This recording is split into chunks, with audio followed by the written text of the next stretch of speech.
किस खाना आपका स्वागत है, जहां बिगनेस में बनाए रेस्टोरेंट स्टाइल खाना बिना किसी टेंशन और बिना बर्तनों के।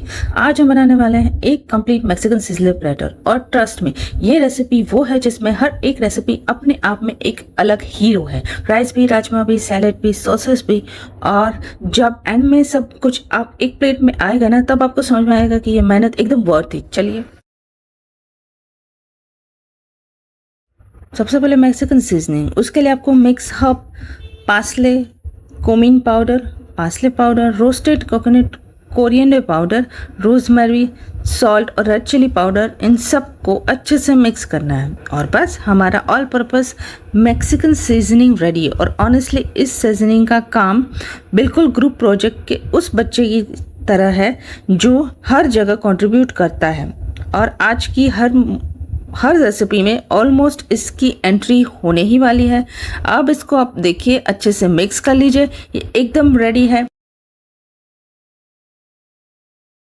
अब बनाते हैं मैक्सिकन स्टाइल राजमा करी। पैन में ऐड करिए बटर, फिर क्रश गार्लिक और चॉप्ड ऑनियंस।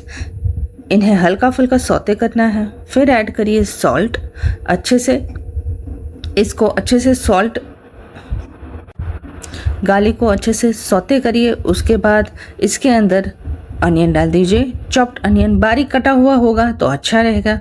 वैसे भी थोड़ा थोड़ा मुंह में आएगा तो भी वो अच्छा ही रहेगा, क्योंकि राजमा की बाइट थोड़ी बड़ी होती है और इसकी छोटी होती है, तो अच्छा रहेगा।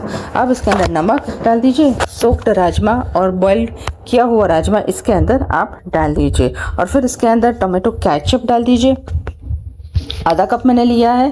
और हाँ, वो मैक्सिकन सीजनिंग जो हीरो था ना हमारा, वो इसके अंदर डाल दिया है। अब इसको तब तक अच्छे से कुक कीजिए जब तक ये थोड़ा सा अच्छा सा एक फ्लेवर दे। और एक आपके किचन में जब तक अच्छे से खुशबू ना आने लगे तब तक इसको अच्छे से कुक कर लीजिए। जो भी रूम में, बाहर कहीं भी हो ना, वो बाहर निकल आए तब तक इसको अच्छे से कुक कीजिए।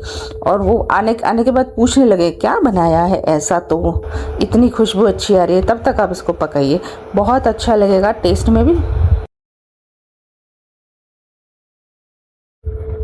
अब रोस्टेड सैलेड की बारी। एक पैन में बटर ऐड करिए, फिर पनीर क्यूब्स और ब्रोकली डालनी है। अब इसको अच्छे से थोड़ी देर के लिए, 2 से 3 मिनट के लिए इसको अच्छे से सौते करना है। मतलब इसका कलर नहीं आने देना है, लेकिन सौते करना है इसको। इससे होता क्या है, ये पनीर के ऊपर का जो लेयर रहता है ना, वो थोड़ा हार्ड हो जाता है, वो अच्छा रहता है, एक क्रंच आता है, वैसा वाला आपको इसको टेक्सचर देना है। देखिए मैंने किस तरीके से पूरे बटर को पनीर के ऊपर कोट कर लिया, उसी तरीके से। फिर ये मैंने कच्ची ब्रोकली ली है, इसको पकाना नहीं है आपको। मैक्सिकन सिजलर में किसी भी चीज़ को बहुत ज़्यादा ओवर कुक नहीं करना है, सिवाय राजमा और राइस के। अब देखिए, इसको भी मैंने अच्छे से बटर से अच्छे से जब तक कोट ना हो जाए तब तक इसके अंदर कोई मसाला नहीं जाएगा। फिर इसके अंदर हमने जो मैक्सिकन सीजनिंग बनाया था वो डाल देना है और थोड़ा सा अच्छे से नमक डाल देना है। मैंने इसके अंदर नमक बाद में डाला था क्योंकि फिर मुझे लगा कि थोड़ा सा कम होगा, लेकिन फिर भी मैंने नमक डाला था। वो आप अपनी ज़रूरत के अकॉर्डिंग डाल सकते हैं। मैं शायद इसमें भूल गई हूँ, आई डोंट नो। देखिए अब ये बिल्कुल रेडी है। अब आपका मैक्सिकन सैलेड रेडी है। आते हैं मैक्सिकन सैलेड पर। उसी पैन में आपको एक बटर उसमें ऐड करना है। फिर स्लाइस्ड अनियन यूज़ करना है, येलो बेल पेपर यूज़ करना है, फ्रेंच बीन्स यूज़ करना है आपको, रेड बेल पेपर यूज़ करना है, कैप्सिकम, कैरेट, ब्रोकली और कॉर्न। और हाँ, इसमें से आप चाहे, अगर आपके पास ना हो इतनी सारी सब्जियां, तो आप अपने ज़रूरत के अकॉर्डिंग डाल सकते हैं। लेकिन इतना डालेंगे ना तो होगा कि वो कलरफुल एक क्रीज आएगा। जब तक आपको वो कलरफुल दिखेगा ना तो आपको खाने का अंदर से ही मन करेगा। फिर कैरेट और ब्रोकली भी डाल दीजिए और कॉर्न भी डाल दीजिए। इससे एकदम कलरफुल, देखो ना, ऐसा लग रहा है जैसे रेनबो एक पैन में डाल दिया हो मैंने। कितना अच्छा कलर लग रहा है ना। अब इसके अंदर सबसे पहले आपको सॉल्ट डाल देना है। उसके बाद इसको अच्छे से सौते करना है, मतलब इसको कच्ची रखनी है, ओवर बॉईल नहीं करना है। इसको सिर्फ और सिर्फ 3 मिनट के लिए रोस्ट करना है, ताकि जो क्रंच है सब्जियों का वो वैसा का वैसा रहे और टेस्ट भी एकदम नेचुरल जैसा आए, तो खाने में भी आपको बहुत मज़ा आएगा। वैसे इसके अंदर आप पनीर डाल दोगे ना तो ये एक हेल्दी सैलेड भी बन जाएगा, है ना। अब इसके अंदर मैंने चिली फ्लेक्स डाल दिए हैं। इसमें आपको वो सीजनिंग मसाला इसमें नहीं डालना है, ये सिर्फ प्लेन ही रहेगा। इसके अंदर आपको वो हमने मैक्सिकन मसाला बनाया था ना सीजनिंग, वो नहीं डालना है। बस अब ये बिल्कुल रेडी है। चाहे तो लेमन जूस डाल सकते हैं, लेकिन अभी इसके लिए वैसे हमने सॉर क्रीम बनाई है ना, तो लेमन जूस की इसमें ज़रूरत नहीं है। अब बनाते हैं मैक्सिकन राइस। इसके लिए आपको अलग बर्तन लेना पड़ेगा। इसके अंदर मैंने सबसे पहले बटर डाल दिया, उसको अच्छे से डाइल्यूट करने के बाद इसके अंदर कुक्ड राइस, याद रखिए बासमती चावल नहीं लेने हैं आपको, जो स्मॉल ग्रेन राइस होते हैं ना वही लेने हैं। उसको मैंने अच्छे से कुक कर लिया है। कुक करने के बाद इसके अंदर मैं ठंडा होके इसको यूज़ करूँगी। इसके अंदर मैंने सॉल्ट डाल दिया है और फिर ढेर सारा हरा धनिया कटा हुआ इसके अंदर मैंने डाल दिया है, और फिर ऊपर से एक नींबू डाल देना है, आधा या एक, आपकी ज़रूरत के अकॉर्डिंग और राइस की क्वांटिटी के अकॉर्डिंग आप इसके अंदर डाल सकते हैं। और हाँ, अगर आप चाहें तो वो थोड़ा मैक्सिकन सीजनिंग भी डाल सकते हैं, लेकिन ये वाइट कलर में अच्छा लगता है, तो वाइट एक कलर आ जाएगा आपकी प्लेट में, इसलिए मैंने इसके अंदर मैक्सिकन सीजनिंग नहीं डाली है। आप चाहे तो डाल सकते हैं। अब देखिए simple flavourful refreshing Mexican rice ready है, बिल्कुल खाने के लिए रेडी है, एकदम हेल्दी, अच्छे से मतलब आप खा सके। और राजमा करी के साथ तो ये बहुत अच्छा लगता है, सबके साथ ये बहुत अच्छे से मिक्स हो जाएगा और एक पेट को एक हल्का और पेट भरा हुआ फुल ही महसूस होगा, आपका पेट फुल महसूस होगा, तो अच्छा रहेगा आपके लिए।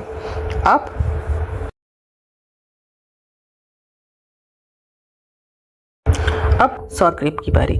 सबसे पहले आपको एक बाउल में विस्क कर्ड डाल दीजिए, मतलब अच्छे से फेंटा हुआ दही होना चाहिए। उसके अंदर आपको आधा कप से ज़्यादा होना चाहिए, क्योंकि सॉर क्रीम थोड़ी ज़्यादा होती है। सॉल्ट इसके अंदर ऐड कर दीजिए और आधा लेमन का जूस ऐड कर दीजिए और फिर से उसको अच्छे से मिक्स कर दीजिए। उसके बाद इसके अंदर चॉप्ड गार्लिक डाल दीजिए या तो फिर क्रश्ड गार्लिक डाल दीजिए।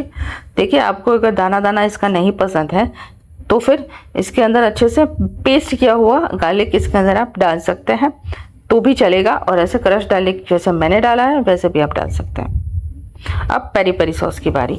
पेरी पेरी सॉस में आपको करना क्या है, सबसे पहले एक बोल में कर्ड लीजिए, विस्किंग कर्ड लीजिए। उसके बाद इसके अंदर गार्लिक डाल दीजिए और वो जो हमने मैक्सिकन सीजनिंग बनाया था वो इसके अंदर डाल दीजिए और फिर इस कप को मिक्स कर लीजिए।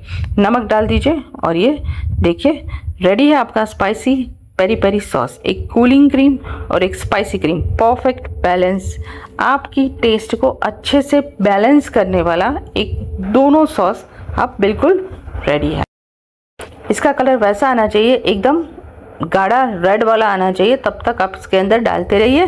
तो ये एकदम रेड वाला अच्छे से देखिए, मैंने इसके अंदर कम लगा था तो मैंने फिर से इसके अंदर डाल दिया था, तभी इसका कलर और टेस्ट एकदम अच्छा निखर के आएगा। अब देखिए सबसे पहले इसके लिए आपको बीटरूट सैलेड बनाना है। सबसे पहले मैंने उसी पैन में मक्खन डाल दिया, उसके बाद उसमें गार्लिक, कटा हुआ गार्लिक मैंने इसके अंदर थोड़ा सा ज़्यादा ही डाला है, आपको थोड़ा सा ज़्यादा ही डालना है। इसको अच्छे से सौते करना है। फिर इसके अंदर स्लाइस्ड अनियन डालने हैं, आप चाहे तो एक बड़ा अनियन ले सकते हैं। उसके बाद मैंने बीटरूट इसके अंदर डाल दिया है। बीटरूट ग्रेट करने के बाद इसको मैंने डाल दिया है। ये कच्चा ही है, पका हुआ नहीं है। बस आप इसको अच्छे से सौते करना है तब तक कि इसको, जब तक ये एकदम अच्छा सा कलर ना आ जाए, मतलब इसको ओवर कुक नहीं करना है, सिर्फ 50 या 60% से भी कम करना है। अब देखिए इसके अंदर मैंने कैबेज भी डाल दी है, बारीक कटी हुई नहीं है, इसके चंक्स ही होते हैं। इसमें बहुत ज़्यादा बारीक कटी हुई सब्जियां नहीं होती हैं, बड़े बड़े चंक्स ही होते हैं मैक्सिकन में, आप हमेशा ये याद रखिए। उसके बाद ही ये सब कुछ ट्राई कीजिए तो बहुत अच्छा रहेगा और रिज़ल्ट भी बहुत अच्छा आएगा। अब देखिए मैंने इसको अच्छे से फिर से सौते कर लिया है, कुक नहीं किया है, सौते ही किया है एक तरीके से। बस इसका जो एक हल्का सा स्वेट भी नहीं किया है, मतलब स्वेट ही किया है ऐसा बोल सकते हो आप। इसके अंदर बाद में मैंने इसके अंदर नमक डाल दिया है। नमक डालने के बाद फिर से मैंने इसको अच्छे से सौते किया है। सौते करने के बाद आप चाहें तो इसके अंदर मैक्सिकन सीजनिंग भी डाल सकते हैं, विनेगर भी डाल सकते हैं। खट्टेपन के लिए मैंने लेमन जूस डाला है। देखिए, आप देखेंगे कि मैंने लेमन जूस डाला है। मैं विनेगर बहुत कम यूज़ करती हूँ, जब भी ऑप्शन ना हो तभी भी मैं यूज़ करती हूँ, वरना मैं विनेगर को बहुत अवॉइड करने में मानती हूँ। उससे अच्छा हमारे पास एक हेल्दी ऑप्शन है, तो हम लेमन जूस ही डालेंगे। अब देखिए ये बिल्कुल रेडी है। देखिए इसका कलर कितना पिंक रेड, एक बहुत अच्छा कलर उभर के आ रहा है, वैसा वाला आपका आना चाहिए। अब हम मूंग स्प्राउट्स बनाएंगे। सबसे पहले आपको एक पैन में बटर ऐड करना है।